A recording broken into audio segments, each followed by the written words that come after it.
The call came at 7:43 a.m. on a Tuesday, 6 months and 8 days after they restructured my position. Klaus Brenner, heavy German accent, very polite. "Mr. Morrison, we have discovered a significant problem with Keystone Steel's compliance status. Are you available to discuss?" I was drinking coffee in my little office above O'Sullivan's pub, watching the sunrise over the Pittsburgh Steel District. 6 months earlier, I had been Keystone's compliance officer. Now, I was about to find out they'd made a $285 million mistake. My name's Hugh Morrison, 48, and I've been keeping steel manufacturing companies legally compliant for 10 years. Before that, I spent 16 years in the Army Corps of Engineers, making sure dams didn't fail and bridges didn't collapse. Same principle, different uniform. When something breaks in civil engineering, communities suffer. When compliance breaks in steel manufacturing, companies die. The day that started this whole mess was a Tuesday, too. Austin Caldwell walked into our quarterly safety meeting and called my compliance team legacy friction with outdated operational overhead. I knew right then Keystone Steel was heading for a cliff. Austin had that entitled MBA energy you see everywhere now. Expensive suit, Apple Watch, and the kind of confidence that comes from never actually failing at anything that mattered. CEO's nephew, newly appointed VP of Digital Transformation, whatever that meant, in a 98-year-old steel manufacturing company. He didn't shake hands when introduced. He gave finger waves and said things like disruptive innovation and operational agility, while sipping a $15 green smoothie like he'd invented efficiency. Nobody asked him to present that day. Nobody stopped him either. He clicked through a PowerPoint titled Streamlining Legacy Functions, Phase 1. Phase 1, it turned out, was gutting my department. I'd been Keystone's named SOC2 compliance officer for 10 years. That's 10 years of building safety protocols from scratch, watching regulatory changes sweep through steel manufacturing like hurricanes, documenting every nightmare scenario the EPA, OSHA, and DASOT could throw at us. I had 4 external audits under my belt with 0 violations. My filing cabinets were organized like an Army logistics system. Everything labeled, dated, cross-referenced. Austin didn't even know what SOC2 meant. I watched him Google it during the meeting. That morning, he stood there grinning, with his uncle's company credit card, called Compliance and Outdated Support Function, and suggested we automate oversight using AI solutions. My department was redundant, he said, overstaffed. My $72,000 salary plus $10,500 in benefits eliminated. That's $82,500 in annual savings, he bragged. Almost a full marketing budget upgrade. Someone actually clapped. I didn't. I just capped my pen and asked, "Are we done here?" Austin left with his spreadsheet and a satisfied little nod. I went back to my office and opened a fresh binder. It wasn't anger. It wasn't even surprise. It was protocol, military habit. When someone's about to make a catastrophic mistake, you document everything and prepare for damage control. I started backing up files. Every access credential, every compliance designation, every legal document where my name appeared as the responsible authority. Most people at Keystone didn't realize our entire regulatory framework still required my formal signature. Every quarterly filing, every safety certification, every audit response had Hugh Morrison listed as primary contact. No replacement had been designated. Nobody could replace me without board approval and formal reassignment paperwork filed within 21 calendar days. But Austin didn't know that. His uncle Charles, the CEO, probably didn't either. At first I thought someone would pump the brakes. Maybe HR would hesitate. Maybe Charles, who once called me the guy who keeps us out of federal prison, might speak up. But nothing. HR sent the reclassification paperwork 4 days later. My new title, Senior Administrative Coordinator. My security clearance was downgraded. My invitations to leadership meetings disappeared overnight. I nodded, no complaints. Even congratulated Austin when he bragged about hitting his first efficiency target. He actually gave me a thumbs up and called me Hugh M. So I printed the original SOC2 designation letter, the one signed by the board in 2019, and emailed it to my personal account with a timestamp. Then I printed 2 copies. One went into my home filing cabinet, the other into a binder labeled Regulatory Continuity, Archive Only, and quietly placed it in the legal department's storage room. Fourth shelf, left side. I didn't tell anyone. See, people think revenge needs to be loud, dramatic exits and angry speeches about being unappreciated. But nobody appreciates a landmine either until someone steps on it. The real beauty was in Section 12.3 of our business continuity plan, a clause I'd added 4 years ago after watching a competitor get hammered with $3.8 million in fines for improper compliance handoffs. It stated that any change to the named compliance officer must be formally reassigned by board resolution within 21 calendar days, or the designation becomes legally invalid retroactive to the vacancy date. Steel manufacturing compliance fines start at $8,000 per day for minor violations. After 90 days of continued violation, they escalate to $25,000 per day. The math gets ugly fast. Austin had no idea.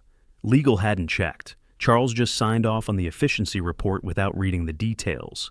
6 weeks after the streamlining, I submitted my resignation. Clean and simple. Effective. 14 days from today, I will be stepping down from my position at Keystone Steel Manufacturing. That's it. No drama, no exit interview demands, no company-wide email about being undervalued. They processed it like routine paperwork, disabled my access by end of day. The IT ticket was so rushed they misspelled my name and forgot to update the compliance registry. My son Danny called that night to check on me. He's a junior at Carnegie Mellon studying mechanical engineering. Smart kid, smarter than his old man in most ways. But he inherited my attention to detail. Dad, you sure about this? What about my tuition? Spring semester's coming up. Trust me, son. This is going to work out. Your old man didn't spend 16 years in the Army Corps without learning how to plan for contingencies.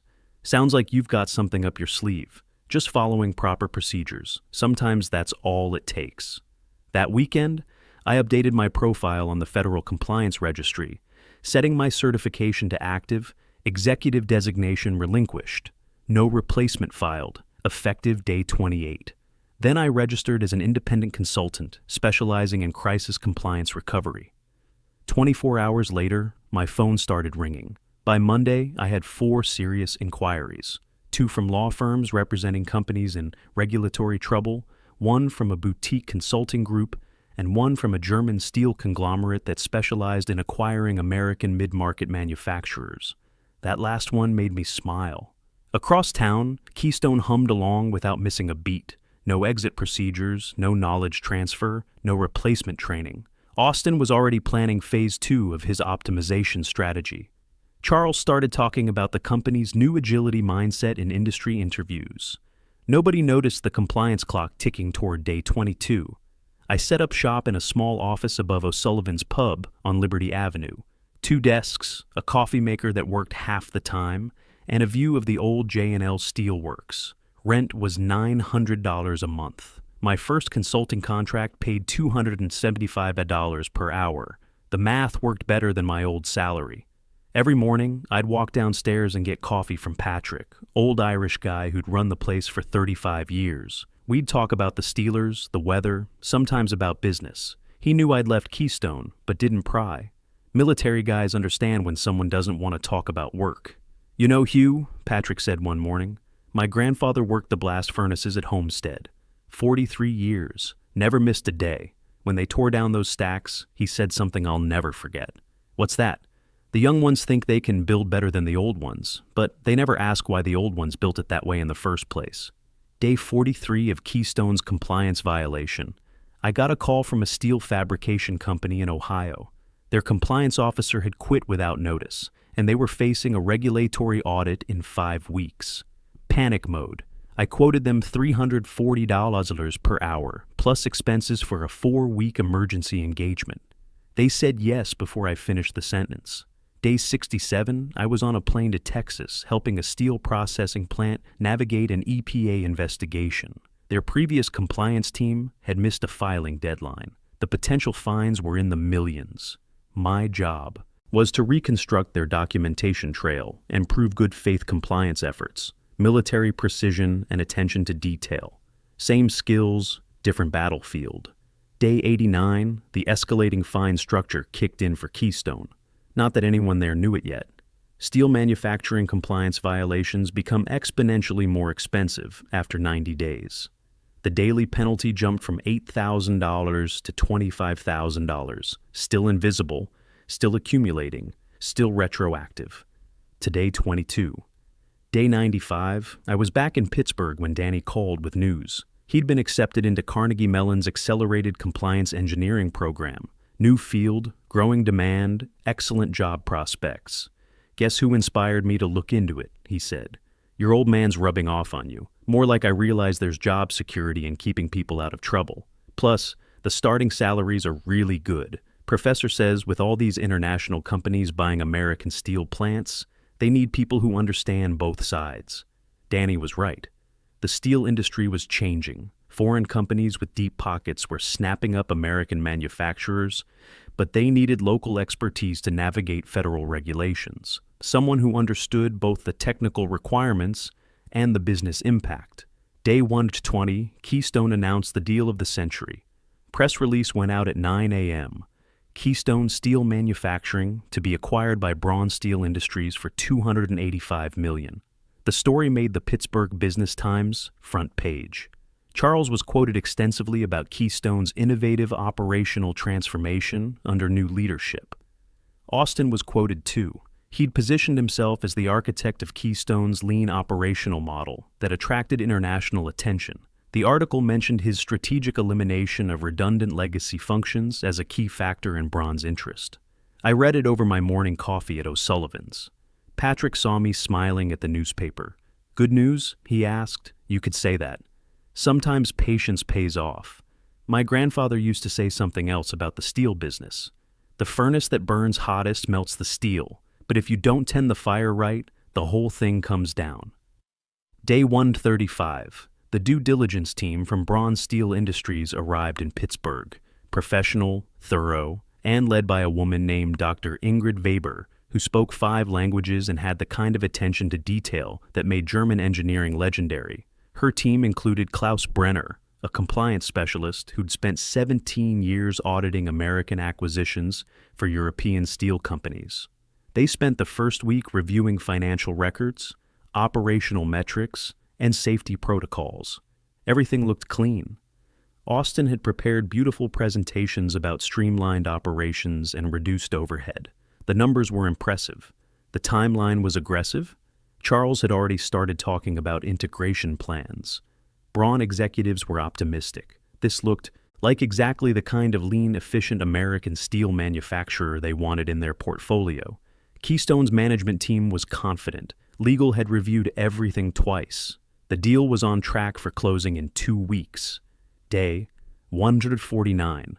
Exactly 21 compliance cycles since my designation had been terminated without replacement. Klaus Brenner was in Keystone's legal archive room, cross-referencing regulatory filings with personnel records. Routine due diligence, nothing unusual. He wasn't looking for problems, just verifying that all certifications were current and properly maintained. That's when he found my binder, 4th shelf, left side, exactly where I'd left it 4 months earlier. Regulatory continuity, archive only. Klaus opened it and started reading. The original SOC2 designation letter, the business continuity plan with section 12.3 highlighted, the timeline requirements, the board resolution from 2019 that was never superseded. Klaus spent an hour going through every document. Then he cross-referenced the dates with Keystone's current compliance registry. Then he called Dr. Weber. The math was simple and brutal. Day 22 through day 148 equals 127 days of compliance violation. First 90 days at $8,000 per day equals $720,000. Remaining 37 days at $25,000 per day equals $925,000. Total exposure, $1,645,000, and climbing at $25,000 per day until resolved. But it got worse. Because no replacement had been designated, every regulatory filing, every safety certification, every compliance document submitted during those 127 days was legally invalid. Keystone had been misrepresenting its regulatory standing to customers, insurers, and potential buyers for over 4 months, including Braun Steel Industries. Day 149, Thursday morning, 9:15 a.m. Klaus Brenner walked into the Keystone boardroom, carrying a folder that would destroy everything Austin had built. "Who is Hugh Morrison?" he asked, setting the folder on the conference table. Austin looked confused. "He used to work here. We restructured his position last year as part of our operational optimization. But he is still listed as your named SOC2 compliance officer," Klaus said, opening the folder. "According to your federal registry and this documentation, he remains the designated authority for all regulatory filings." Charles leaned forward. "That's impossible. We handled his transition months ago." Klaus wasn't smiling. "Where is the board resolution replacing him? The formal reassignment documentation? The updated federal notifications?" Silence. Austin started typing frantically on his phone. Charles was already reaching for his. Legal was called out of another meeting. HR scrambled to find records that didn't exist. "We assumed the transition was automatic when we restructured his role," someone from HR offered weakly. Klaus shook his head. "Federal compliance designations are never automatic. They require explicit board action and formal replacement within 21 calendar days. You have been operating without valid compliance authority for exactly 127 days, over 6 complete compliance cycles." Dr. Weber, who had been quietly reviewing Klaus's findings, looked up from her laptop. "This represents a material misrepresentation of regulatory standing during preliminary negotiations." Austin tried to salvage the situation. "It's just paperwork. We can fix this in a day, bring Hugh back, file the forms, move forward." "No," Dr. Weber said firmly. "You cannot retroactively fix federal compliance violations. Steel manufacturing compliance fines escalate after 90 days. Your current exposure is $1,645,000, increasing by $25,000 daily." The room went dead quiet. Charles's face had gone gray. "Surely we can resolve this. It's a procedural oversight." Klaus opened his laptop and turned the screen toward the table. "Your compliance violations create significant liability exposure for any acquiring entity. But more concerning is the pattern of misrepresentation. Mr. Morrison left detailed documentation showing that proper procedures were available and ignored." He clicked to the next slide. "Section 12.3 of your own business continuity plan, authored by Mr. Morrison, explicitly outlines the 21-day requirement. This was not an oversight. This was negligence." Austin's voice cracked slightly. "We didn't see that documentation." "It was filed in your legal archive with clear labeling," Klaus replied. "Mr. Morrison followed proper procedure. Your organization did not." Dr. Weber closed her laptop slowly. "This is a material breach of due diligence representations. We need to pause acquisition proceedings pending legal review." Charles stood up abruptly. "Dr. Weber, surely we can work through this. The deal is scheduled to close next week." "Mr. Caldwell, your company has been operating in federal violation for over 4 months while representing full compliance to potential buyers. This creates exposure for Braun Steel Industries that we cannot accept." Austin tried one more time. "What if we bring Hugh back immediately? Full reinstatement, whatever it takes." Klaus consulted his notes. "Mr. Morrison is listed as an independent consultant. He may not be available for employment." That afternoon, Klaus called me directly. "Professional courtesy," he said. "Wanted to understand the timeline of my departure and the transition procedures that were supposed to be followed. I was in my office above O'Sullivan's working on a compliance manual for a client in Michigan. The call was expected. I'd been counting days on my calendar, watching the violation accumulate like compound interest. "Mr. Morrison, this is Klaus Brenner from Braun Steel Industries. We are reviewing Keystone Steel's regulatory standing as part of acquisition due diligence." "Yes, sir. How can I help you? Can you confirm the timeline of your departure and any transition procedures that were implemented?" I gave him the dates: restructured on day 1, resigned effective day 42, final day 56. Explained the proper procedures, confirmed that no formal replacement had ever been designated. When he asked if I'd attempted to notify Keystone of the compliance gap, I mentioned the binder. "Regulatory continuity. Archive only," I told him. "4th shelf, left side in legal storage. Should still be there?" "We found it," Klaus said. "Very thorough documentation. Section 12.3 of the business continuity plan appears to address this exact scenario." "Yes, sir. I wrote that clause in 2019 after watching a competitor get hit with $3.8 million in fines for improper compliance handoff. Seemed like prudent risk management? Indeed. Are you currently available for consulting engagement? Depends on the scope and timeline. What did you have in mind? Day 150, Friday morning. Dr. Weber called an emergency meeting. Charles, Austin, the board, legal counsel, everyone who mattered. She laid out the situation in terms that left no room for interpretation. Keystone Steel has been operating in violation of federal compliance requirements for 127 days. The regulatory fines currently total $1,245,000 and increase by $25,000 daily until resolved. Austin started to interrupt. Dr. Weber held up her hand. Furthermore, every compliance document submitted during this period is legally invalid. This includes safety certifications, environmental filings, and regulatory representations made to Braun Steel Industries during preliminary negotiations.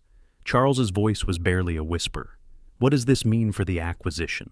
It means the acquisition is terminated, Dr. Weber said flatly. Effective immediately. Our legal team has identified material misrepresentation that creates unacceptable liability exposure. Austin looked like he was going to be sick. Surely we can resolve this. Bring Hugh back, fix the paperwork, move forward. Trust has been compromised, Dr. Weber replied. Mr. Morrison provided proper documentation and procedures. Your organization chose to ignore them. This was not an oversight. This was a failure of corporate governance. The Braun team was packed and gone by noon. Their final act was to formally notify Keystone's board that due diligence had revealed material compliance violations and misrepresentation of regulatory standing.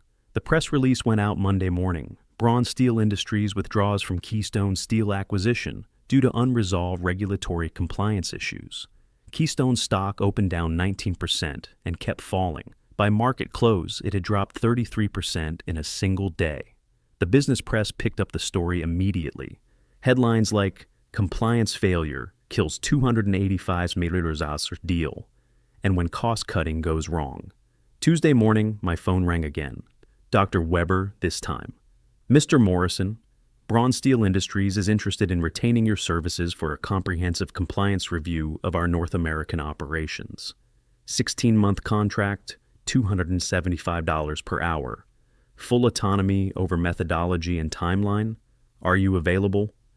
I looked around my little office, coffee maker that worked half the time, view of the steel district, and a stack of consulting contracts that had tripled my old salary. "Yes, ma'am, I'm available." Day 153, Wednesday afternoon. Charles Caldwell announced his early retirement, effective immediately. The press release cited personal reasons and desire to spend time with family. The board called an emergency meeting to discuss leadership transitions and operational restructuring. Austin was asked to submit his resignation by Friday. No press release for that one. Thursday morning, I got a text from a number I didn't recognize. "Hugh, this is Austin. Hope we can connect about industry best practices. No hard feelings." I read it twice, then deleted it. The local business press had picked up the story. Pittsburgh Business Times ran a feature titled, "The $285 million Mistake, How Keystone Steel Lost the Deal of a Lifetime." They interviewed compliance experts, corporate lawyers, and business school professors. Everyone had opinions about proper due diligence and the importance of regulatory oversight. Nobody interviewed me. That was fine. I had work to do. Danny called that weekend, excited about his acceptance into Carnegie Mellon's compliance engineering program. He'd been following the Keystone story in the business news. "Dad, they're using this as a case study in my business law class. Professor says it's a perfect example of how cutting corners on compliance can destroy shareholder value. What's your take on it? That someone at Keystone knew exactly what they were doing when they wrote those procedures, and someone else ignored them because they thought they knew better. Smart kid. Your old man's proud of you. I've been thinking about specializing in steel manufacturing compliance. Professor says the field's growing, especially with all the international acquisitions happening. Good choice. There's always demand for people who can keep companies out of trouble." 6 months later, I moved into my new office at Braun Steel Industries North American headquarters in Pittsburgh. Corner office, 17th floor. View of the Monongahela River. My assignment was simple: review compliance procedures for all bronze U.S. steel facilities, and recommend improvements. The work was familiar, but the scale was impressive. 11 manufacturing plants across 7 states, each with different regulatory requirements and local compliance challenges. Braun wanted a unified system that could handle federal oversight, state regulations, and international standards. Keystone Steel was officially delisted from the Pittsburgh Stock Exchange. The company had been sold in pieces to various buyers, none of whom wanted the compliance liability that came with the corporate entity. The original headquarters building was leased to a tech startup. Most of the manufacturing equipment went to a competitor in Ohio. The final regulatory settlement was announced the following week. Keystone's insurance covered most of the $2.3 million in fines, but the company's reputation was finished. Charles moved to Florida. Austin's LinkedIn profile said he was exploring new opportunities in operational excellence consulting. 1 year later, I was sitting in my Braun office reviewing the final compliance report. 11 facilities, unified procedures, 0 regulatory violations, projected annual savings of $2.1 million through improved efficiency and reduced legal exposure. Dr. Weber had already asked about extending the contract. Braun was expanding their U.S. operations and wanted me to help evaluate potential acquisitions. My phone buzzed with a text from Danny. He'd just finished his junior year and was starting a summer internship with a compliance consulting firm in Philadelphia. Following in Dad's footsteps, he wrote, "Turns out there really is job security in keeping people out of trouble." That evening, I walked down to O'Sullivan's for coffee. Patrick was closing up, but poured me a cup anyway. "How's the new job?" he asked. "Can't complain. Turns out experience is worth something after all. Funny how that works. You know what my grandfather used to say about the steel business? What's that? The man who knows why the furnace was built that way will always have work. The man who thinks he can build it better without asking why will always be looking for work. Some people spend their careers trying to be seen. I spent mine knowing where the emergency exits were located. My mistake at Keystone was assuming someone else would read the safety manual when I left. They didn't replace me, they erased me. And like any good safety protocol, the consequences were built right into the system. Austin had called compliance legacy friction with outdated operational overhead. Turns out legacy knowledge is what keeps companies alive when the regulations change and the lawyers come calling. Business is good, really good. Just took them $285 million to figure that out.